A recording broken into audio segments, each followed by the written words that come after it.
Welcome to another episode of Prime Time. It's our first episode on the road, Picklebet on tour. We're currently in Denver. We just watched the NBA Finals yesterday, Game 5. Crazy experience. We won't get too much into it, but how you feeling? I loved it. Denver Nuggets' first championship in 47 years. The game finished, and it was like Denver's been a pretty quiet city, right? We could say that. We had brunch, we've gone and had lunch. Not much to do here. Not much to do. You go to the mountains. They win the championship. People flipping cars, doing burnouts. We've got footage of guys doing wheelies on the street. It was mayhem. They were going nuts. People talk about Parramatta last year when they made the grand final. People were going out in Parramatta.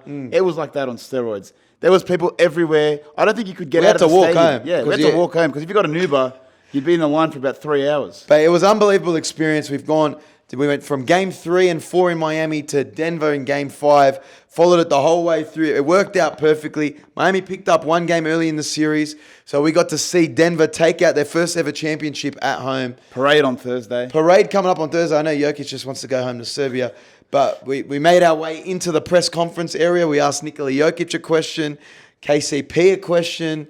It was quite the experience. Pretty eventful. We'll be putting out a lot more in our social media about our NBA experiences coming up. But Nick, as always, we have our fan question that comes through every week. We're not going to neglect the fans while we're on the road. Our fan question this week, do you think State of Origin is bigger than the NRL Grand Final? 100% it is. NRL Grand Final, unless your team is in the Grand Final, you don't really care about it. State of Origin every year, it's the biggest event of the year. Game 1, you're looking forward to it. You're putting out your team list. You want it. If someone offered you a ticket to the game, you're 100% taking that. NRL Grand Final, Penrith last year, yes, maybe I'd like Battle to go. of the West, you don't want to go to the Battle of the West. I couldn't really care less. Still, I agree with you. If it's your team, it's bigger. The NRL Grand Final is bigger. If the Bulldogs are in the Grand Final and it means 10 times more to Belmore than New South Wales winning, for me, I'm going to the Bulldogs Grand Final. But in saying that, if it's two random teams, I don't really care too much. I'm still going to watch it. It's still one of the most watched events. But what if it's a shit Origin? What if it's a dead rubber? What if it's injury-riddled series? It doesn't matter. Unless, dead rubbers, maybe the special case where it's a shit series. But if you're just looking at it straight up, State of Origin versus Grand Final, I'm taking State of Origin 10 times out of 10. Well, the Origin teams just recently got announced. Yeah. Brad Fittler put out his team. Queensland still named as a pretty strong team. A couple of omissions. They did weigh heavily on the recent round, whether Tavita Pangai was going to have a good game. Nico Hines was up for selection, whether he was going to have a good game. Who was your player of the round? Player of the round for me was Cameron Munster. Doing it against a great team in the Sharks, who, yes, they're in bad form, but Cameron Munster, he just had one of those games where he had tackle breaks, try assists. He just looked unstoppable on the field. You could see sometimes where he's just fending off people. He did it in Origin. He just makes plays out of nowhere, and he did that on the weekend. 3 try assists, tackle breaks, over 200 metres. I'm going to go with Mitchell Moses. Did enough to get called into the Origin team. Congrats, Mitch. 5 tackle breaks, 2 try assists. The guy in the last month has been in great form. Parra had a rocky start to the season, but I think he deserved his Origin selection. I mean, he was versing the Bulldogs. I acknowledge you make that point a lot. I do make that point a lot, but I'm just saying, Parra, especially with a bit of the drama that's happened around them, he's been a very consistent player, and I think Freddie's always liked him. He's had his chance in Origin before. He's going to get his chance to redeem himself now and own the 7 jumper while Cleary's away. So he was my player of the round. Who was your team of the round? Team of the round for me was the Penrith Panthers. Without Nathan Cleary, I think they were great in beating the Roosters. We'll up early in the morning, try and keep track of the score, watch a bit of the game. They were down 6-0, I think, up only 6-0 at half-time against the Roosters. Then I fell asleep. Yeah. I wake up and it was 30-6. Just got embarrassing. And I tipped the Roosters. I'm thinking, man, what's going on? I tipped Penrith. I like Cogger. I think he's a strong 7, strong replacement. And Penrith just step up when they have players out as well. I think it just shows you they're a strong all-round team, even without Nathan Cleary. Luai doesn't get enough credit for how he's been playing in terms of his club form. He's a quality 6. Dylan Edwards always steps up. They're a great team around the park. Again, I've been saying it since the first episode. 3-peat is going under the radar. Everyone's going, this team, Cronulla could be under the radar. This could, Brisbane, you got to watch out for Brisbane. Penrith are favourites for me, and I think the betting would show that. Only Souths and Brisbane at this point can contest with Penrith. My team of the round was the... Did you say Manly? No, I said Penrith. You said Penrith? Yeah. I'm going to go with the Melbourne Storm. Okay. because you cannot take Melbourne Storm to lose 2 games in a row. If they're coming off a loss, they're going to win. They had an absolute great showing against a very disappointing Sharks team. Nico Hines, with the pressure on him for that Origin selection, I think it was the worst team to come up against, coming against Melbourne with a loss.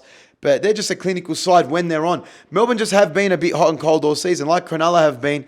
Melbourne have a great game, show great execution in attack, and then one week they're just, they can't defend, and they're dropping balls, making errors. As a first-grade team, how do you go from losing to the Cowboys, convincingly losing to the Cowboys, to convincingly beating the Sharks? How does that happen? I don't get it. I don't know. Craig Bellamy would probably kick down a door. He doesn't enjoy that either. But it happens a lot in the NRL where one week you're so bad and then the next week you're so good. Look, the Cowboys, for example, get pumped by the Tigers, then they pump the Melbourne Storm. It doesn't add up. Surely that you train all week, you produce consistent football. That's the NRL. It's any given Sunday. Any team can win on any given Sunday. But in saying that, Melbourne's season has been a bit disrupted with injuries. Munster in and out, Hughes. Pappenhausen's still yet to be back. He gave us an update saying that, he's looking back to get back before the finals, which would be a massive for Melbourne. Do you play him, though? 100% you play him. The guy's a quality player. To the point where, if Teddy goes down, he's your Origin 1. You know what I mean? Not immediately. I'm saying I'll come in. At one point he was. I wouldn't even say that. It goes Tedesco, Latrell. No, if you could have Turbo in the centres and Latrell in the centres, you could pick an out-and-out one like Tedesco is and put Pappenhausen fullback. Doesn't matter. That's stupid. Stephen Crichton would get in at centre and Latrell would be fullback. No, Pappenhausen will eventually get a run, I believe.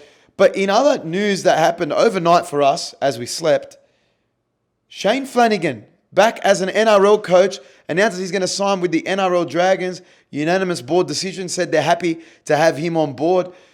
Finally, he's back. He's been knocking on every coaching door. He's been an assistant everywhere. He's been commentating on Fox. The guy deserves to be back. He's had his exile. He's made his mistakes. Whatever you want to say about him, let the guy coach. We're running out of coaches. I mean, he's a premiership winning coach. I think how many NRL coaches coaching today have won a premiership? Not many. So if you do have the opportunity to sign one with a great record, he turned around a good Sharks team, made them premiership contenders, left on pretty bad terms. Okay, no one really talks about the Asada thing, whatever happened there. But I think the Dragons needed a good, strong premiership coach with good credentials. They've got Shane Flanagan. I think it's better than what they probably had with Ben Hornby and Dean Young. So looking at the Dragons next year, I don't think it's going to be too good for them. No, they'll probably be a shit team. They're in a rebuilding era. They need at least 3 years of consistency. Back Flanagan's message. So don't sack him no matter what. Don't sack him even if he comes last next year. They're in a building phase. They need players there. They've got Ben Hunt there that can build around. But at the end of the day, he's got a spot as a coach. We'll see what system he has at the Dragons. I saw his son put out on Instagram. He's happy for his old man, Kyle Flanagan. He's just trying to get a gig there. Yeah, maybe that's the play for the Dragons. They might need a hooker. I think it's on the cards that Kyle Flanagan goes and reunites with his dad. I like that. I like father. You see it work with Ivan Cleary, Nathan Cleary, Shane Flanagan, Kyle Flanagan. Evan Walters. It might bring the best footy out of him. You don't know. I'd like to see it. But yeah, he said he personally ecstatic and he'll be putting out a statement once it gets fully finalised. But Shane Flanagan, a done deal. In other signing news, the Roosters... Rumoured. Okay, at this point. Okay, I've saw it on Clarkie's column. Shout out to Clarkie. But also Buzz Rothfield reports this, that Mitchell Pearce could sign for 2024 with the Sydney Roosters. It would be a massive homecoming for Mitchell. I think this is long overdue. I can't believe any NRL club, and we've said it before, hasn't signed Mitchell Pearce. He's a quality 7. He's been wasting away in England. He said he's happy and he's enjoying his footy in England at Catalans. But how could you not have that quality 7 when we have a shortage of great halfbacks in the NRL right now to have him at a Bulldogs? I mean, I even liked his stint at the Newcastle Knights, but with the troubles that the Roosters have had this season, dropping Sam Walker, moving Manu to 5'8", trying different combinations, not that they're in all sorts, but Mitchell Pearce would be a massive addition. Whether he plays 14, whether he mentors Sam Walker as a starting 7, it's a great signing, and Uncle Nick can pull it off. When I saw the headline, I thought he signed for this season. I kind of got excited. I thought the Roosters finally making a big move, accepting that, what they've got going on at the moment isn't good, bringing Mitchell Pearce, homecoming, fix the club. But then I read the report, they're thinking of signing him as a 14. which I think he can play. It's a good thing. He's Yeah, a bit older in his career, probably isn't as good as what he was back then, and he can play that mentoring role for someone like Sam Walker, and bring in that kind of veteran presence that the Roosters need at the moment because they're lacking, leadership and confidence. Well, if Robbo's coaching the way he is right now, he'd be chopping and changing a fair bit, let's be honest. So I could see him coming in as 14, them, getting off to a hot and cold start and say, Mitch, take the reins. You and Luke Keary, 7 and 6. And think about it, Mitchell Pearce, Luke Keary, at whatever age, that's a premiership winning halves combination. So you could have him at 14. It could be the same Josh Reynolds situation. He comes in at 14, plays 7 or plays 6 here and there. But it'd be great to have at your club. I mean, how criminal is it that he's been overseas, though? Yeah, I know. I mean, the fact, you look at players that have gone overseas now, Brodie Croft, Jackson Hastings, James Maloney was there for a bit. These are NRL quality halves. And it's bringing down the quality of football. So for him to come back, who knows how many good years he has left. The Bulldogs, before he signs with the Roosters, put an offer out to him. He's not back for going on the Roosters. But look, he's yet to sign, but it's heavily reported. What happened over the weekend? New South Wales luck went from bad to worse. Happy Kairouz broken jaw. Yeah, this is a shit go for the Tigers. Braith and a lot of the people on our beloved show 360, that we parody 180, said it was an absolute dog shot and he shouldn't have got off. Tino. I think it was big Tino for Sulamala Aui. But, I think it's a massive loss, not only for New South Wales, but for the Tigers. The way the Tigers were going, they were upsetting teams on a good day. They were playing some consistent footy. They were in good form. Running some good shape. Sheens was happy. You could see Robbie celebrating in the coach's box here and there. But with Api Kairouz out, I feel like they're going to lose a bit of direction, the Tigers, and it's just going to be hurting their chances of maybe edging closer to the spoon on the back end of the season. Because he's out for what? Broken jaw. That's 8 weeks. 6 to 8 weeks. I mean, as a West Tigers fan right now, your star halfback, Luke Brooks, says, I'm not committing to the team. Oh, fuck. Doesn't re-sign with the team. On the back of that, Api Kairouz breaks his jaw. You're in turmoil. You already got Adam Dewey out for the season. Now you got Api Kairouz, your star, signing out for an extended period of time. Just when you thought the Dragons were going to be the favourites for the wooden spoon, the West Tigers get back into their prime position, somewhere where they're comfortable, the wooden spooners. Yeah, but, even that Luke Brooks news, you've got to be rough as a Tigers fan. Because once they didn't have the opportunity, Benji sent that text to Mitchell Pearce. He said, no thanks, mate, I'm in Catalans. I'm, at a cafe in France right now, leave me alone. And I think they made a play for one other 7. I can't really remember who it was. Sean Johnson. It was Sean Johnson. And a lot of Benji's doing. And they keep getting knocked back. So they had to go, no, we're fully committed to Luke Brooks. After they had plays at 2 other halves, and all of a sudden, Luke Brooks, I think I've had my time here at the Tigers, and I respect that. It's like settling for a chick or settling for a guy after a chick's cheated on you a couple of times. Yeah. No, you've spat on Luke Brooks' face. You've disrespected him that many times. He's been under fire so long as a West Tiger, and it's perfect time for a change. If he lands at a club, I think Craig Belling said he'd love the chance to turn his career around out of Melbourne, put him through the Melbourne system. But it's going to be awesome to see where he ends up. I wouldn't rule out him ending up in England as well. If you're Luke Brooks, though, you've been shit on by the West Tigers fans. Yes, you've signed a big contract and you maybe haven't lived up to that hype, but you have been a good enough halfback. The board and the coaches haven't been supportive of you, at least publicly. Fans have destroyed you. And then you've gotten a chance now to maybe move on from that team, find better, greener pastures for yourself, find a better team. Who wouldn't do that? Okay, best landing spots for Luke Brooks. Melbourne Storm, the Bulldogs. No, it was just stupid. They need a halfback. They need a halfback, but I'm saying for Luke Brooks right now, you don't want to go from a West Tigers to a Dragons. Okay, you don't want to go from a West Tigers to a Bulldogs, a rebuilding team. I'm saying if you're Luke Brooks, the best landing spots for me right now, honestly, Dolphins could fill in those half position under Wayne Bennett, would get him playing his best footy. Melbourne Storm, and I would say probably Canberra Raiders under Ricky Stewart. They got Jamal Fogarty there. They just lost Jack Wyden, key player. The worst. So I think Canberra's a solid spot for him to land as well. I'll throw in a smoky, maybe the Cowboys. Chad Townsend's probably looking at retiring at the end of the year. He could be a nice fill in there. They've got a good team. You remove yourself from the Sydney press. I don't think he'd want to relocate too much.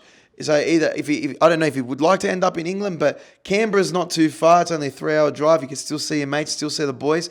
But I don't know. I think there's his top 3. If I'm Luke Brooks, they're the clubs that I want to go to. I would hate if he goes to England. It's just a waste of talent. Okay, now let's get into our Origin teams.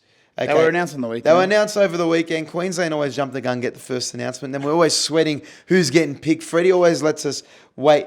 If you look at the New South Wales team, Some big changes. Some big changes, obviously because of injury. Injury was massive. Api Kairouz being out, Cleary doing his hammy. You go from the 1 to 5 is the same. And it's, you know what? I back Freddie for, sticking with this 1 to 5. This is the best 1 to 5 on paper when they're firing. Okay, then you got Jerome Luai maintaining his spot at 6, Mitchell Moses 7, Junior Paulo 8, Damien Cook 9. Okay, Mitchell Moses 7. If we had this opportunity here, and you're Brad Fittler, right? And you got to go whether you're picking Adam Reynolds or Mitchell Moses. Who are you picking based on form this season? Mind you, you're foregoing Nico Hines. Okay, first of all, I'd like to put out, in every predicted lineup that I saw and that I had myself, Nico Hines should have been 7. He was in camp last Origin. He was second in line if Nathan Cleary or Luai went 14. down. He's 14. He's 14. And he's been a Dally M medalist. He played well enough in the opening 10 rounds to earn selection in an Origin team. So to not pick him is a snub. But if you weren't going to pick Nico Hines based on his form, then you're obviously going to pick the best in-form halfback for New South Wales, which is Adam Reynolds. And you're playing at Suncorp, so it makes all the more sense to pick Adam Reynolds. I understand Mitch Moses maybe has a better long-distance kicking game, but short distance and the way... They both have great quality kicking. And the way you're going to be maybe a leader and maybe march your troops around the ground, I'd pick Adam Reynolds. I think Mitch Moses, I like the pick. I think he's a great player. But I just think if you're going to pick on form, you'd pick Adam Reynolds. But then if you're going to pick on who you've had in your camp, you'd pick Nico Hines. I mean, Mitchell Moses was in there recently. He's been in the kind of blue system, been ready to go. I don't know. Freddie has liked him. I don't know if it's that Lebanon connection, but I'm happy for Mitch. He deserves a kind of redemption because he played that series, that back end of a series, and I agree with you. I probably would have gone Adam Reynolds just because I think if you're not selecting Hines. If you're not selecting Hines, but I kind of agree with Gus Gould, and not to take a shit on Nico Hines. I don't think he's ready as a 7 to be a 7 of an Origin team. That is the dumbest thing I've ever heard. He hasn't really proven himself this season. Phil Gould's made some outlandish things. Yes, he's a Dally M medal winner, but if you like him as a 14, doesn't necessarily mean he's a 7. No, but he should never have been selected when he was a as 14 14 at Melbourne, he can slot into 9, he can play in the centres, he can go to fullback, he can go into the halves, and that makes sense. But is he the best 7 on the right now? And I would say Adam Reynolds has been for the Broncos right now. On form, Adam Reynolds gets selected. So Brad Fittler selecting Mitch Moses just makes no sense. And that's the thing with Brad Fittler. Over the last 3-4 years... It doesn't make no sense. He's been a quality player. But if you're picking on form, you pick Reynolds. And if you're picking based on your selection of previous Origin, you pick Nico Hines. So where's the consistency? Okay. And that's where Brad Fittler, last 3-4 years, there's been no consistency in his selections. He's consistently made dumb selections. That's probably all you can give him. Okay, well then you've got Damien Cook coming in at hooker. So he was getting selected regardless of Appy getting injured. Regardless... They were coming out game 1, Brandy, the selectors, saying, we want to go with the one hooker. We want the 80-minute hooker. And Appy did a good job. He looked tight on the back end of the game 1. But now, with Damien Cook in there, let's revert back to 2 hookers. They've got Reece Robson selected to play off the bench now. So they've gone back to the 2 hooker. And they did this last year when they chop and change the side. When they wanted to go with 1 hooker, game 2, they go with 2 hookers. And they put Jake Trbojevic back in there last year. It's like... You never learn from your mistakes. If you're going to consistently do that, you deserve to be losing the series. And I got no sympathy for Brad Fittler if he loses game 2 and it's a dead rubber and you get sacked. What I would like is for Reece Robson to start, play the first 20, then put Damien Cook on. That'd be a big ask for Robson to start in game 2 can do it. in Queensland as a debutant. It's big worth, ask. I like Robson. It's worth bringing him on. 2 fit Aussies. We got 2 Aussies that can go all day as dummy halves, both 80-minute players for their clubs. Can go all day. They're both going to provide impact, whether one starts or whether the other starts. I like Reece Robson. I think it's a good pick. I thought they would have gone with Brayley because they brought him into the team for game 1. Again, I don't understand how they go about the selection. Maybe they've been impressed with Robson over the last few years. But I think the 2 hookers is still a solid game plan, and it's needed in Origin, how fast-paced it is. So, again, this team on paper is still strong. I think it matches up just as nicely as it did in game 1 with Queensland. I think any team that's got Latrell in it, with Tom Trbojevic and Tedesco, you more than likely should be the favourites. But where I think the teams differ is the bench. Stefano Utakamanu. I didn't even know he was playing. Now, he might be a great player, but I just haven't noticed him as much as what other front rowers have been in the comp. Regal Campbell-Gillard has been the best prop in the comp the last couple of Yeah, years. but a prop, like with Trbojevic being out and he gets, as in injured, and there was question on his selection. He's not playing his best. Hamstring's in trouble, or he's got a groin issue. Can you select him straight into the team? Is it different between backs and forwards? Can a forward go 6 weeks not playing and get selected into a team As long if as he's been cleared and been declared fit, yes. Jake Trbojevic, if he had a calf injury and came back and said, you know what, I'm good to go, you pick him. Regal Campbell-Gillard, he only didn't get selected. Tavita Pangai Jr. only got selected last Origin because Campbell-Gillard was injured. We said that was the reason he should get selected because they need that size. Now that he's fit, you pick him. Brad Fittler, why are you trying to go above and beyond and do things that, are going to declare you as a super genius? Just do what's smart. Select the players that are going to do the job. Well, I actually feel a bit bad for Tavita Pangai Jr. I didn't think he played too badly in game one. It looks like he's going to be a one and done player in Origin.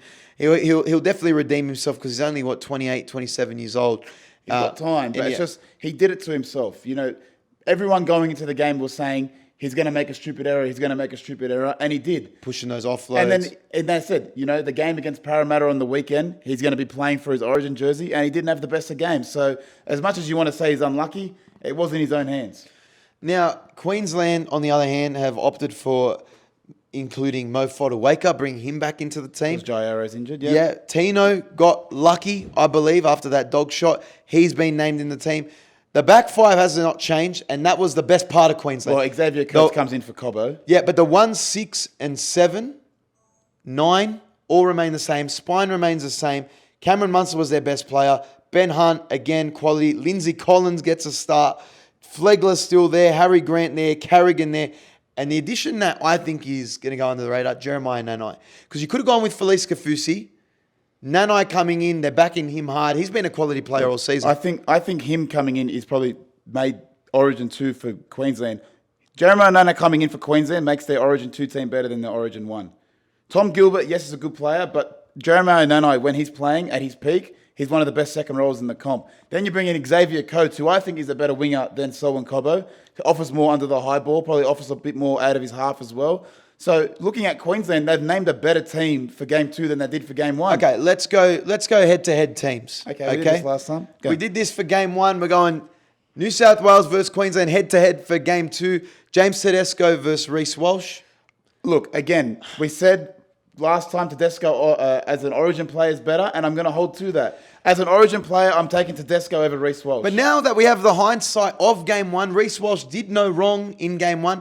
But I'm predicting that James Tedesco comes out. I'm going to take him anytime try scorer. Tedesco redemption game is going to be better than Reece Walsh. Again, I'm taking Tedesco here. You got Xavier Coates and Josh Addo-Carr.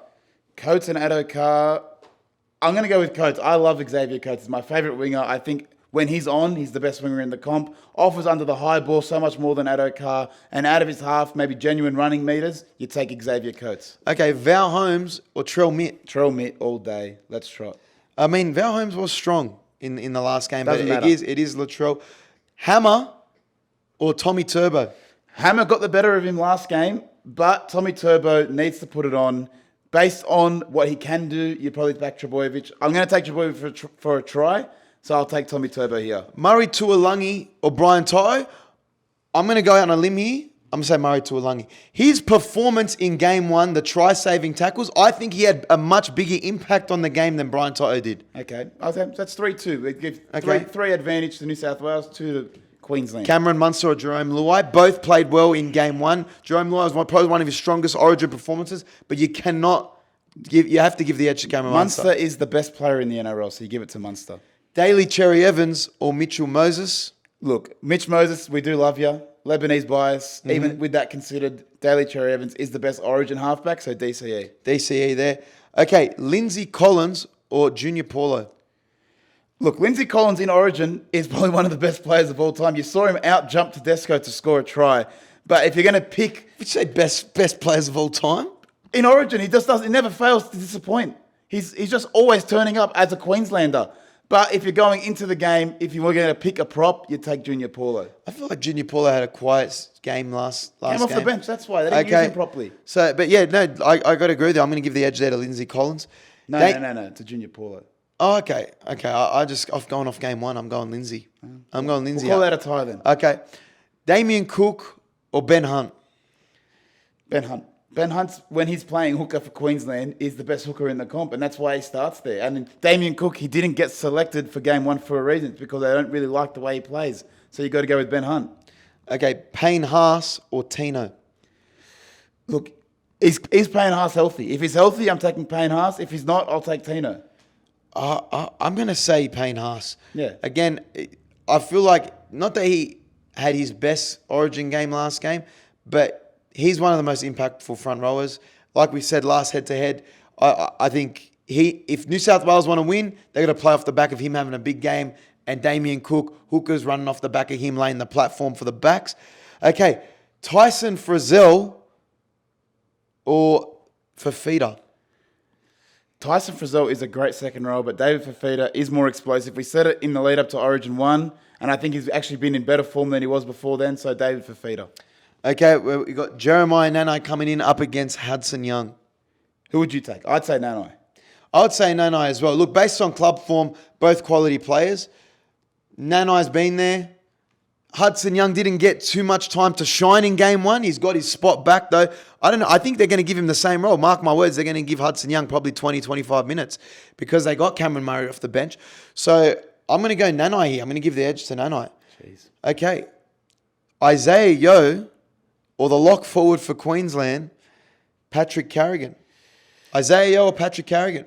Isaiah Yeo just doesn't perform at Origin. He's not suited for that arena. Unless he turns into some sort of barnstorming runner of the football, you got to take Carrigan. Carrigan's the better player. Player of the series, as we mentioned, had a great game one. So you take Carrigan. Can I just say, when we play this Penrith style of footy, and everyone's been taking a shit on it in the media, that it doesn't work in Origin, it doesn't work in Origin. Because Isaiah Yeo, as a lock, just put your head down and get meters in Origin. It's underwhelming to see you not have as much running meters as your opposite number as a New South Welshman.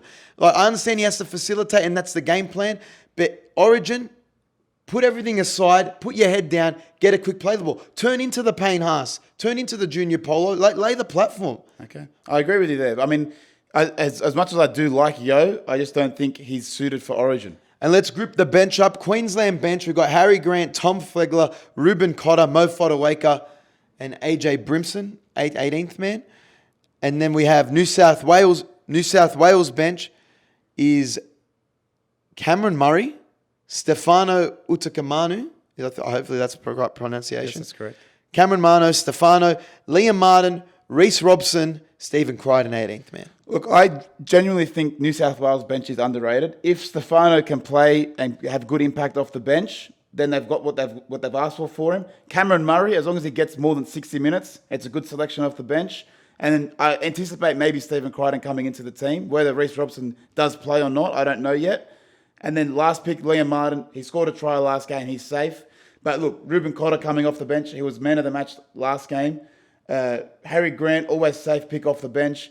Look, I'm going to give the nod to Queensland again just because they've got more proven players off the bench. Okay, I agree with you. I think they're, again... Mo Fodawaker's an underrated prop. Fodawaker, yeah, again, impact off the bench. Cameron Murray is our biggest impact. Again, carrying a niggling injury.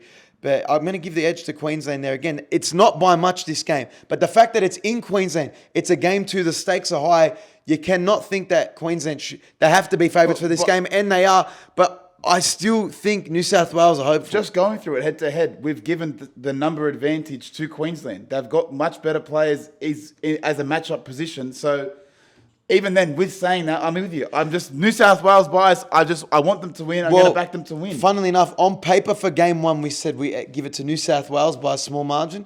On paper for game two, we're saying it's Queensland. Obviously, due to a little bit of injuries and suspensions and whatnot, but I guess we'll see. It's going to be a big game. It's around the corner. We'll be watching it live in England. Yeah. We're going we're going from the US. We're heading over to London for the Royal Ascot. We're doing Wimbledon there. We're doing the Ashes there. And so keep Origin. an eye out for that. Then we're going to be watching Origin with the Brits. I mean, as much as you say Queensland has the numbers advantage where we've given them, any team that has Tedesco, Trebojevic, Latrell, you should win the game. Okay, let's do our head-to-head. We do our head-to-head every week on our YouTube channel. Check out at the JBK Show. Also, check us out on at Picklebet Social. Now, Nick, we've always had the Origin competition of head-to-heads.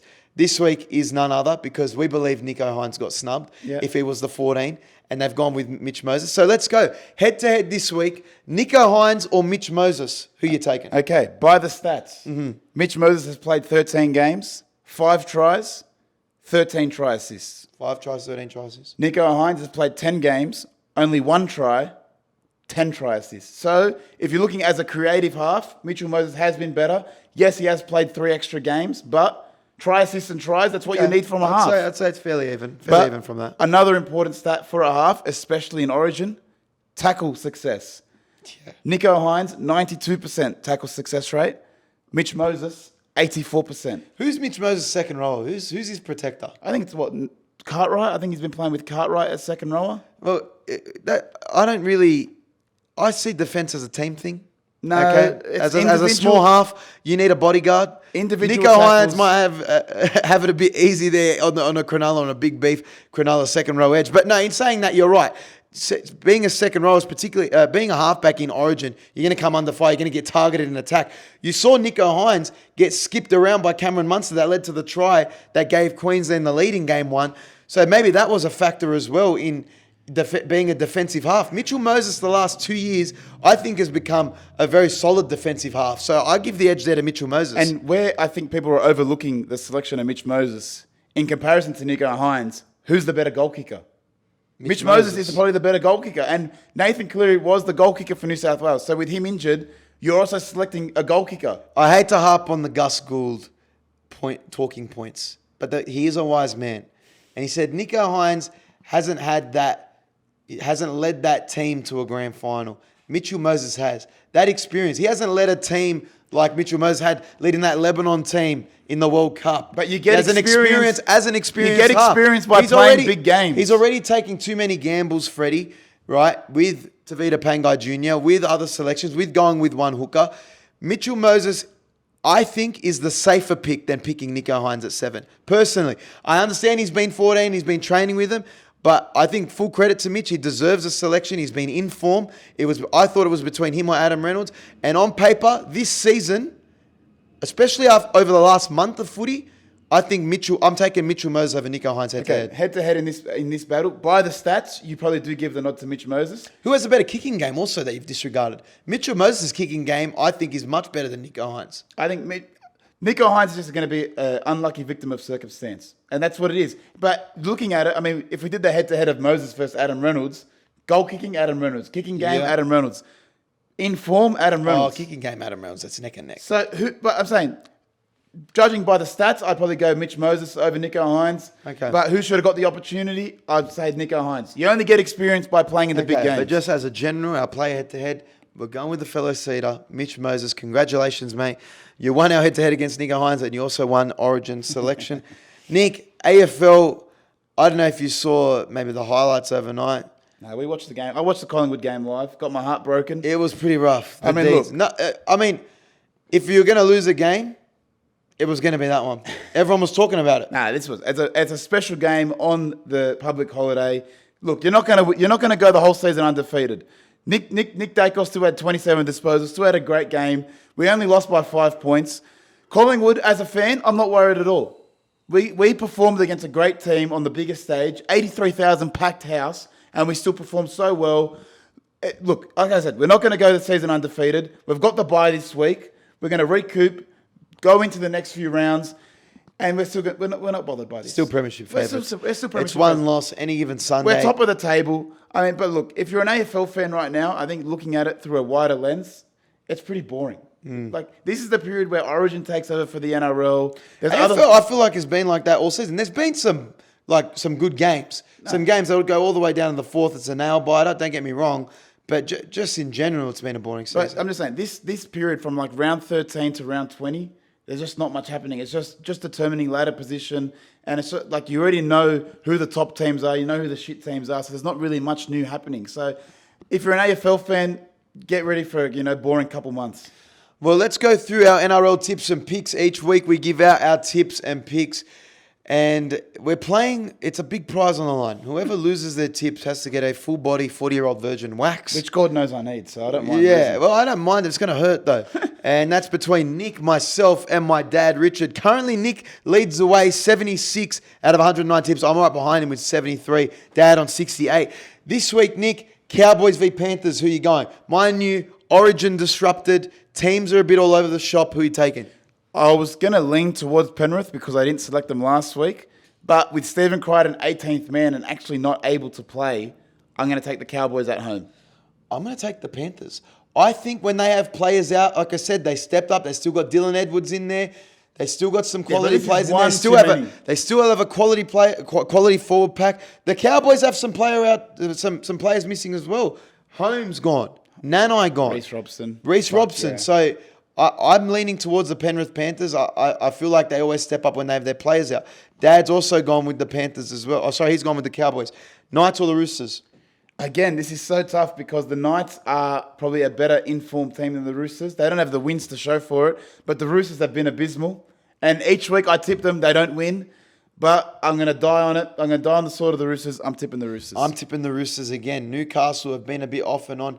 Kalen Ponga, again, he's not fighting for an Origin jersey anymore. It's not his this season. It isn't. It's done. They haven't been too consistent of a footy team, the Knights. The Roosters need to start winning games, and it's got to be during this Origin period. I know you don't have Teddy, but they've got to turn their season around now because they're going to be floating in that top 8, just outside the top 8 area where you don't want to be going into the back end of the season. Dad's gone with the Knights. Para or Manly? Manly without DCE and Trebojevic, I'll never tip them. Yes, Mitch Moses isn't playing for Para, but I still think they've got a better all-round team, so I'll take the Eels. I'm going to take the Eels as well. Dad's taking Manly. You saw how Manly played without Cherry Evans last time. Josh Schuster, as good as he is, he can't direct the team around. He's great being that running 6, playing off the back of Cherry Evans, playing that short side. So I'm going with Para as well. Tigers or Melbourne? I will never tip the Tigers, and I'll never tip against Melbourne, so I'm going Melbourne. Yeah, I'm going Melbourne as well, even with everyone out. But Api Koroisau, again, being out, big loss for them. Dad's gone with Melbourne as well. That's Melbourne all round. Sharks or the Bulldogs? Look, Sharks with Nico Hines with revenge on his mind, getting snubbed. He's going to have a great game, and every half seems to have a great game against the Bulldogs, so take the Sharks here. Sharks are a definite win. He's got a point to prove.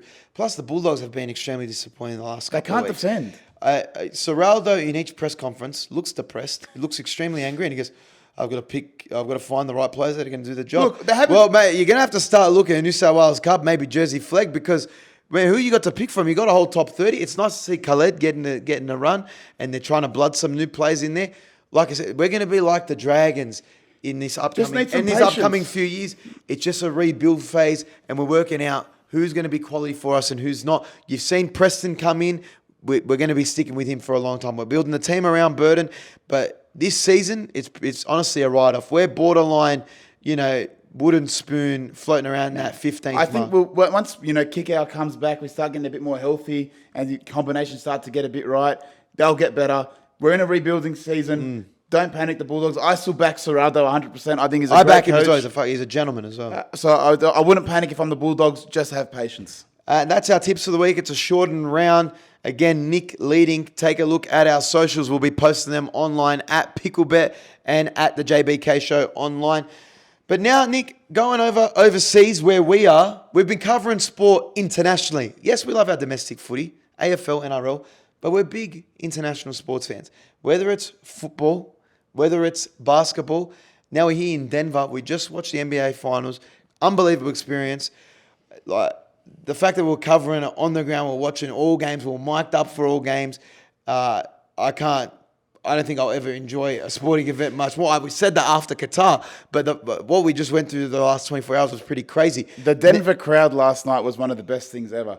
The passion they had for that team winning that game and winning the NBA Finals is something that you can't experience. Well, when a city doesn't have a championship for a team for 47 years, they're going to go nuts. It was like when LeBron brought a championship to Cleveland.